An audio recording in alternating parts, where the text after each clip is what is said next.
Hello everyone, నేను మీ history faculty Shravan Kumar. Welcome to BC study circle.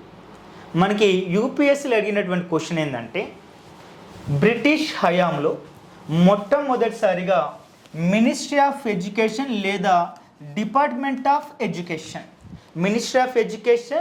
Department of education అటువంటిది మొట్టమొదటిసారిగా భారతీయుల వశం ఎప్పుడైందని అడిగిండు. సో ఇది ఎప్పుడైనదంటే 1919 భారత ప్రభుత్వ చట్టం ద్వారా మొట్టమొదటిసారిగా భారతీయులకి ఎడ్యుకేషన్ డిపార్ట్మెంట్ అన్నది ఇవ్వడం జరిగింది. అప్పుడు వచ్చి నీకు ఇండియాకి ఇండిపెండెన్స్ వచ్చేంత వరకు కూడాను అది భారతీయులకే కేటాయించారు.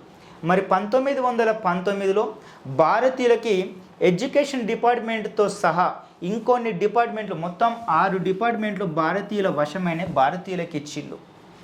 అలా వచ్చినటువంటి డిపార్ట్మెంట్లు ఏంటో ఒకసారి కనుక చూసినట్టయితే, మొట్టమొదటి ఎడ్యుకేషన్ డిపార్ట్మెంట్, రెండవది అగ్రికల్చర్, మూడవది ఇరిగేషన్, నాలుగవది శానిటేషన్, ఐదవది మున్సిపాలిటీస్, ఆరవది కనుక చూస్తే ఇండస్ట్రీస్.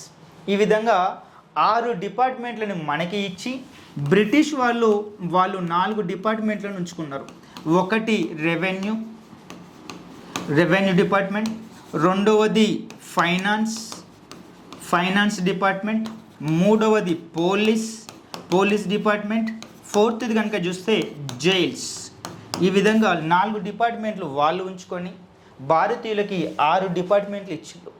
ఇట్లా భారతీయులకి మొట్టమొదటిసారిగా పరిపాలనలో వాళ్ళు భాగస్వామ్యం చేస్తూ 1919 భారత ప్రభుత్వం చట్టం ద్వారా భారతీయులకి పరిపాలన అవకాశం కల్పించారు.